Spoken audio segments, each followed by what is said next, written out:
Hare Krishna. Welcome to our Sunday Bhagavatam class. So we'll begin with the mantra. Om Namo Bhagavate Vasudevaya. Om Namo Bhagavate Vasudevaya. Om Namo Bhagavate Vasudevaya. So today we'll be reading from first canto, chapter 2, text 7. That's where we left off. So these are, in this chapter, the second chapter of the Bhagavatam, there are many famous verses. Vasudeve Bhagavati Bhakti Yoga Prayojita Janayatyashu Vairagyam Jnanam Cha Janahaitukam. So, this verse says, Vasudeve Bhagavati Bhakti Yoga Prayojita. The Bhagavatam begins, of course, with the famous Om Namo Bhagavate Vasudevaya. And here we have those same two names of Krishna, Vasudeva, Bhagavati. Bhagavan, of course, means the Lord, as in Bhagavad Gita. And Vasudeva is the son of Vasudeva. So by using the word or the name of God, Vasudeva, the Bhagavatam indicates that we are specifically talking about Krishna as he came to this world. And as I've explained, for the sages at Naimisharanya and their elected speaker, Sutta, that was a recent event. It was something within historical memory. So Vasudeva, specifically to hear about Krishna as he came to this world to change the world, as he explains in Bhagavad Gita. So this verse says, Bhakti Yoga, the practice of devotional service, prayojita, when it is applied to or when it is dedicated to Vasudev, Lord Vasudev, then that Bhakti Yoga, Janayatyashu Vairagyam, it quickly produces, Janayati, or generates, Janayati, Vairagyam. Of course, the word Vairagya comes from viraga, which means without passion, without material passion, without material yearning. So from viraga, we get Vairagya. So this Bhakti Yoga quickly produces Vairagya and Jnanam, which is ahaitukam, translated here as causeless. As I've explained many times, the word hetu means a cause, but also means not only a physical cause, but a mental cause, a psychological cause, which in English is called a motive, motivation. So from the word hetu, of course, we have the word haituka, which means having a motive or a cause. And ahaitukam means unmotivated, without any selfish motivation. So the pursuit of knowledge often or normally has a selfish motivation. A person says, well, I enjoy studying this or that, or sometimes we pursue knowledge because it's in our financial interest to do so, to get certain kinds of knowledge, or there is the knowledge in military and political matters, or even if one says, okay, here by knowledge, we mean knowledge, philosophical knowledge, one may pursue philosophical knowledge to relieve one's own suffering. For example, many people realize that because of their attachments, they suffer terribly because of attachment to another person. So if I could just understand that I'm not this body, if I could just understand that that person is not going to make me happy and does not deserve all my passionate attachment. So people often pursue knowledge for some personal reason. But the knowledge that Bhakti Yoga produces, it has no personal motive. It's just, you just realize this sublime knowledge of God, of Krishna, and you are not trying to exploit or use that knowledge to relieve your suffering or to get money or to impress other people or for any reason. It's just pure knowing, pure understanding that comes to you as you try to serve Krishna with devotion. So that's really what we want. We want to understand. We want to be detached. As we know, anyone that's lived in the world long enough, and it doesn't take very long, understands that when we're attached to things, we do suffer. It can be attachment to our children, attachment to a place, attachment to position, fame, money, power, attachment to being the center of someone else's life in a romantic relationship or a relationship which begins romantically. We become attached to being the most important person in someone else's life. And if we find out that, I'm no longer the most important person in that person's life, then it can be devastating because we were so attached and we had built up this false ego. As I have often said, when we suffer, suffering is a very good measure, because if you measure how much you're suffering, that's exactly how much you try to enjoy the material world. It's nature balancing itself. That I tried to enjoy this much, and therefore I'm suffering that same amount. So when we become attached to this delusion, this fantasy or hallucination that in a relationship, within a particular relationship, I am the most important person to this other person. And that's why it's attachment, because obviously we're not most important to almost everybody else in the universe. I mean, there are very few people to whom we are that important. And so therefore we focus our life, we narrow our life, like, okay, identify with this relationship. This is the center of my life. Why? Because that's the relationship in which I'm the center of the universe. Delusional? Very. Absurd? Yeah, extremely. But seductive? Yes, for fools. And we're all fools. That's why we have material bodies. So if you chant Hare Krishna and just sort of live long enough, then you realize this is ridiculous. That is just absurd. That's not what I don't want to be trapped in this delusion that I'm the most important person in the universe, at least for this other person. I just want to serve Krishna. I just want to peacefully serve Krishna. So in that sense, devotional service does produce detachment and knowledge. And you may say, well, that's down the road for me.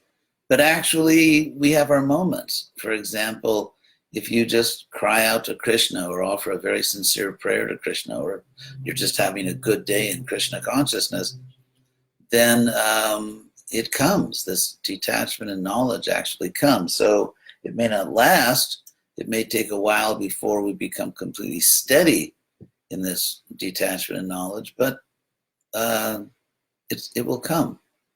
I mean, we already have our moments, our good moments, and life will become all good moments if we stick to Krishna consciousness.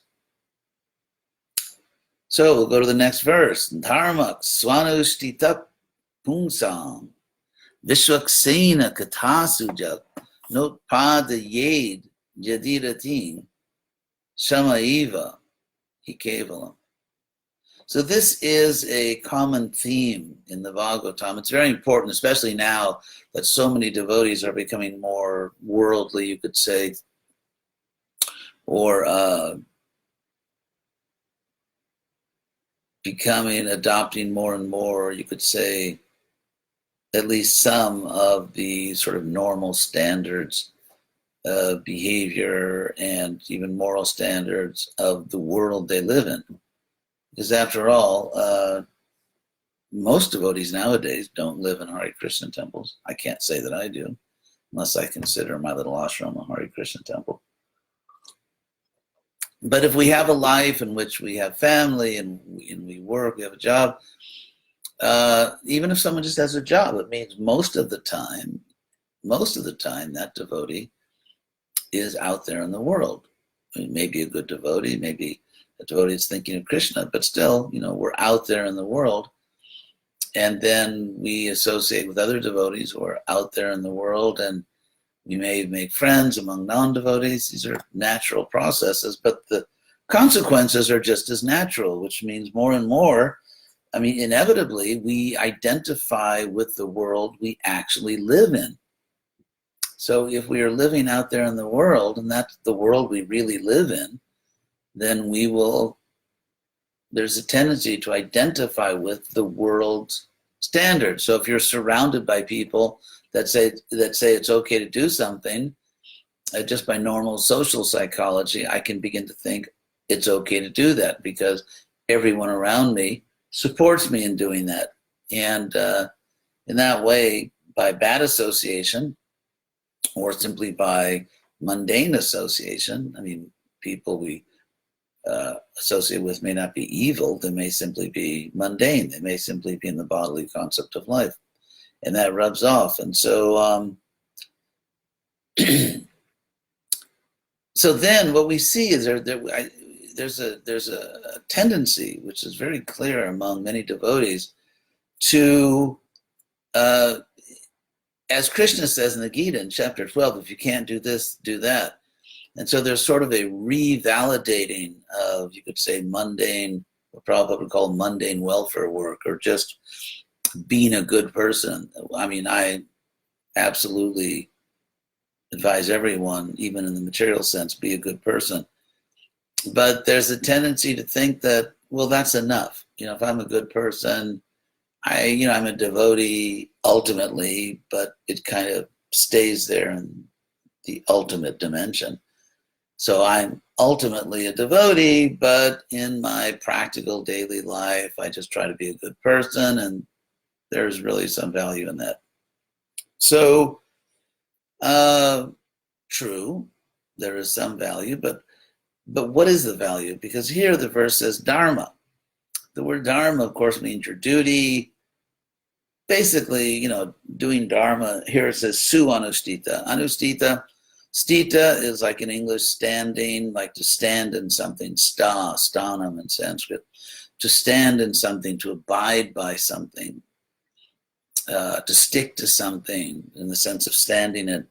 And then anu means following or continuously. So anustita means taking something on as a steady practice, a steady duty, anustita. And then here we have the prefix su, which means very, like very well done, or being very steady in dharma. Dharma swanustita. So, in other words, just be a good person in the worldly sense. So the Bhagavatam says that if people, pungsang, people, if people very nicely perform dharma, basically just being a good person, doing your duty, whether it's your duty to work, to maintain your family, or to treat people properly, or to keep yourself clean, personal hygiene, or paying your taxes, just being a good, decent person in the world. That's basically what the point is.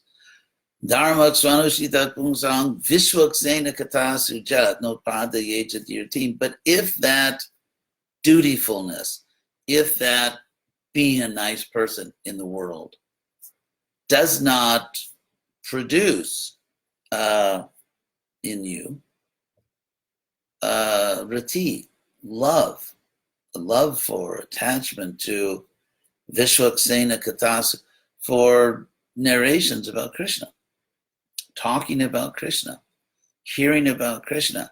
If we are good, decent people, we do our duty, but somehow all that being a good person does not arouse in us, does not bring out in us, attachment, real love for hearing about Krishna, then that doing our duty is, the Bhagavatam says, Shrama Eva, nothing but labor. Shrama Evi Kevalam, we worked at it, we worked hard, but that's all it is, just labor. Prabhupada translates Shrama, useless labor.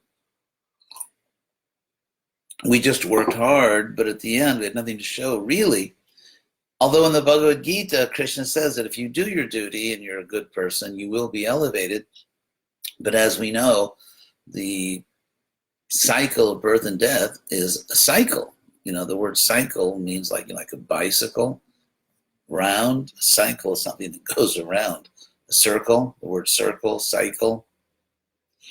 So the cycle of birth and death means that, yes, we have our good moments. We have our fling in the mode of goodness and we're elevated, but then the other modes assert themselves. Material goodness is kind of boring because it's not unlimited like Krishna. So after a while, it's like, hey, I've been every day for the last 10 years, I've had vanilla ice cream. Like, maybe I'm going to try some other flavor. And so then it goes around. We end up, and since, there's not that much to choose from, if you don't like the mode of goodness, there's only two other products on the shelf, which are the mode of passion and the mode of ignorance. And that's exactly what happens. So we should not be seduced by the happiness, as Krishna describes it, happiness and wisdom that come from material goodness. Let's say you're a devotee and at least theoretically, that the ultimate goal is Krishna. But in your real life, maybe, whatever, you are busy in the world, but you try to be a good person. Let's say you are a good person. And so what's going to be the result of that? According to Bhagavad Gita, you're going to be happy. Not the highest spiritual bliss, but Krishna says, Tasmat Sattva Nirmalatvat Prakashakam Anamayam Sukha Sangena Bandhanti. I mean, it's in the Gita in many places that goodness, virtue, brings happiness and a certain wisdom. So if you sort of put the brakes on a little bit, your direct spiritual practice, but you try to be a good person, you'll be rewarded by nature, by God through nature, in the sense that you will feel pretty happy and you'll have a certain wisdom and life will seem good. So, it's one thing when you're young. Let's say many of us have our How I Came to Krishna Consciousness story. We were young and foolish and, trying this and trying that and suffering. And then you find relief in Krishna consciousness. But as you get older and you're a devotee, let's say if you're not the most spiritual thing in the galaxy, but you're a good person, you're not going to suffer that much. You're actually going to have a certain material happiness, sense of wisdom, and maybe you're even vegan. So it's, as you can see, to really be Krishna conscious requires tremendous, among other things, intellectual integrity. In other words, if you really know, not just because it sounds right, but because you've experienced it sometime in your life, that Krishna really is God and that the goal of life really is Krishna consciousness, then even if you can sort of coast or just glide along, catch this wave, surfing USA, even if you can catch this wave of the mode of goodness and just sort of go with the flow of wisdom and certain material happiness, if you know within you that actually this is temporary and the real truth is Krishna, then there's a certain integrity that will bring you to try to advance in your spiritual life. Also, because the mode of goodness, it's very few people are purely in the mode of goodness. Usually people who are in goodness are proud of being good people. And that pride, of course, is the mode of passion. And when I'm in the mode of goodness, I have a certain wisdom, so I think I'm smarter than other people. That's passion again. And so, or other people admire me because I'm a good person and I enjoy their admiration. Passion again.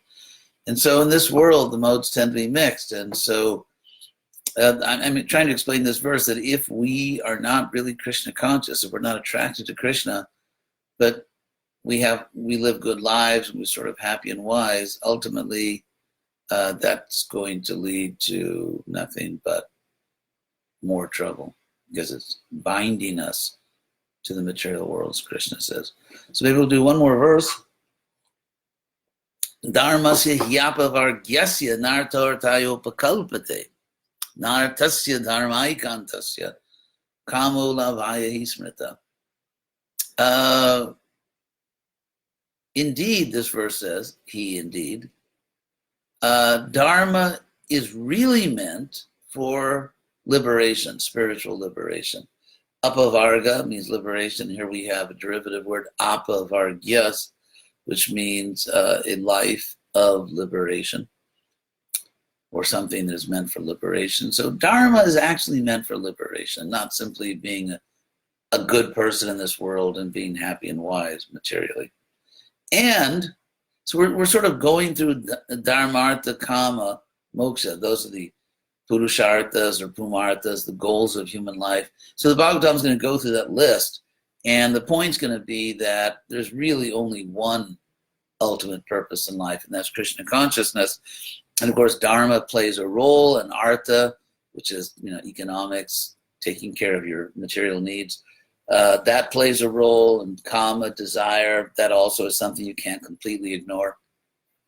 But ultimately, there's one great purpose, which is Krishna consciousness. And Lord Chaitanya said that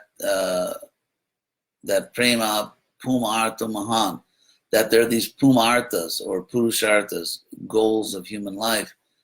And there's four generally given, dharmartha, kama, moksha. But the great purpose of life, and the purpose that really ultimately includes all the others, is prema, love of God. And through that, love of other living beings. So here it said the first one of the four goals of life, Dharma. Dharma vargyasya. Dharma is really meant to liberate you spiritually. It's meant to get you out of this world of birth and death. And Nartha Arthayo Pakalpate, and it's not really intended. Or Artha, the next one is Artha, which means, it's sort of a play on words here in Sanskrit, because the word Artha means purpose. Like, for example, if you put artha in a compound after another words, it means for the purpose of that first word. Like, for example, if you say kama artaya, for the purpose of sense gratification, or sukhartaya. Sukharta means for the purpose of happiness. So it means purpose, but also means value. And all these means related, because what's a value? It means that, or what is a purpose? It means the attempt to achieve a value.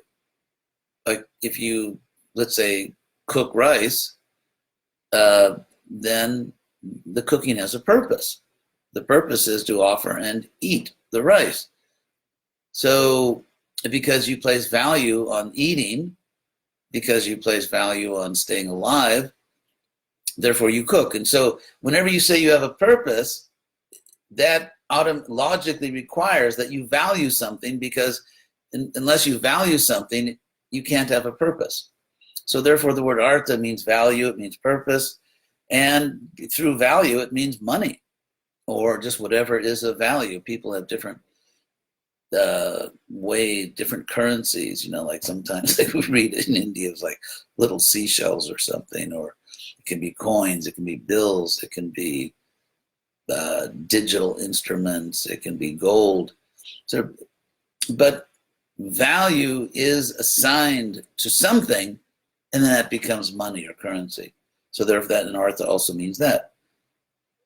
And it also means interest, because in other words, your purpose. So therefore there's a book called Artha Shastra, which is the Shastra or an authoritative book on pursuing your self-interest. So here, with all those meanings of artha, the Bhagavatam says, na artha, arthaya, that artha is not meant for artha. Obviously a play on words, because artha means like your goal, your purpose is not meant for just getting money or pursuing selfish purpose. So it's clever in Sanskrit. It's a play on words. It says artha is not intended for artha, but you have to understand the various meanings of that. And then it says that artha is really meant for dharma. So the reason we get the basic supplies in life, like enough food, shelter, roof over our head, and nowadays enough money to get what we need, the reason, the purpose behind this artha, or pursuing money or just whatever we need to live in life, is so that we can act virtuously. And that virtuous behavior, dharma, is meant to liberate us from this world to go back to Godhead. So that's what's being said here, nartasya dharmaikantasya. So for someone who is really dedicated to dharma, the goal of artha is not kama. In other words, when you get money or whatever, values you have in terms of, things that are worth something, it should go up. Because if you take dharma, artha, kama, moksha, you have dharma, virtue, and then there's just like pursuing your material needs. And then there's kama, sense gratification. So when you get money or when you get value, it should go up. It should be used to go to dharma. It shouldn't go down to sense gratification. That's the idea here. So for one who's dedicated to dharma, artha is not intended for sense gratification, and for someone who is dedicated to dharma, even sense gratification, or maybe to use a more neutral word, sense satisfaction, because as we know, we have to eat to live, and if you eat tasteless food all the time, if you all the time eat food that really doesn't taste good, you're going to get a little crazy. And so we need a certain amount of sense satisfaction. So I'd like to make a distinction here between sense gratification, where a person is just really trying to enjoy, and simply sense satisfaction, that we need to see beauty.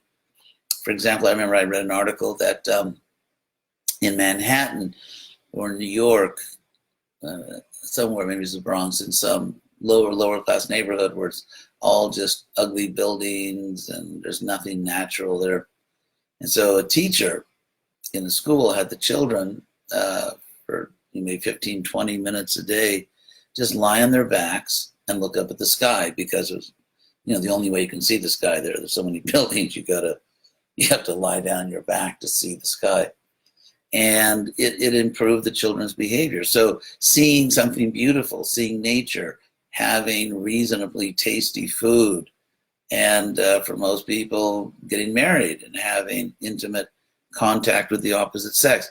There's a certain sense satisfaction which is needed just to be a stable, sane person. However, that sense satisfaction ultimately, that's not the goal. It's really, even sense satisfaction, like money, is meant to stabilize us, satisfy us to a reasonable degree, so that we can focus on the real purpose of our life, which is Krishna consciousness. So that's what is being explained here. Here's a question. To be a good person, I'm translating from Spanish. To be a good person in the world, is it only to involve oneself, engage oneself in hearing and performing devotional service to Krishna, which actually liberates us? Yeah, I mean, if we are becoming Krishna conscious, we will automatically be good persons. There's a common distinction nowadays. They'll say someone is, religious but not spiritual, and if you look at, frankly, some devotees, you know where that saying comes from. And so we all know people who are devotees and even very strict. They're just not nice people. And there are strict devotees who are nice people, but if that's really what being, not just being religious, being spiritual, then yeah, we should, through Krishna consciousness, and even through whatever we do in Krishna consciousness to satisfy our material bodies, we should ultimately be Krishna conscious in the sense of being good people in Krishna consciousness. And the way we treat other people is very important. That's a sign of, I don't know how I got into this, but that's a sign of real Krishna consciousness, how you treat other people. Yes, the ultimate goal is love for Krishna. Here's another question mark. How can we follow this intellectual integrity to act on the theoretical knowledge that Krishna is God and the goal of life? Well, if it's purely theoretical to a person, it's going to be a little tough. So we need realization. Without realization, we can't just artificially give up other things. And so how do we get realization? Hare Nama, Hare Nama. In this age, in my own experience, the most powerful way to get realization is spiritual realization, is take shelter of Krishna's holy names. Chant Hare Krishna seriously with real devotion. Really open your heart to Krishna when you chant. And then there will be some realization. And then giving up other things will not be artificial, because we can't artificially give things up. I mean, good luck. It just doesn't work. We have to have a higher taste. That's what Krishna explains in the Gita. So we get that higher taste by service, by chanting, by friendship with devotees, and so on. So could we say that devotee life is dharma? Artha to dharma to prema. It's parodharma. In fact, verse 6, I think, was Savai in this chapter, Savai Pungsang Parodharmo, Jito Bhaktir Hosaje. The highest dharma is that which brings you to Krishna consciousness. So yes. Anyway, thank you all very much. I apologize if you asked a question and I missed it. Again, if you put lots of question marks, I'll notice that when I'm scrolling through the comments. Okay, here's another question. Yeah, actually, Prabhupada did put the question marks. Apart from being a name of Krishna, does the word Vasudeva have other meanings? Well, it means the son of Vasudeva. I've heard it explained as all pervasive, transcendence, meanings which lend themselves toward a more impersonal interpretation. Vasu. Vasu in Sanskrit can mean opulence, riches. That's what it often means. And so Vasudeva means sort of the Lord of opulence. That's Vasudeva. And so from that Vasudeva, so does it mean, does it have other meanings? I mean, you could, if you wanted to do the all-pervasive thing, there's a Sanskrit root vas, which means to dwell, to live, like vasa means a home. So because Krishna is the abode of the goddess of fortune, he's called Sri Vasa or Sri Nivasa. And so, so if you take Vasu as coming from the root vas, to dwell, then you could say Vasudeva means God, Deva, who dwells everywhere, who lives everywhere, who's all pervading. So you could do that too. But that's not impersonal, because it's Deva. Deva means God, and that's not an impersonal word. So if you say Vasudeva, of course, some people can try to get an impersonal meaning. That's not actually what it means.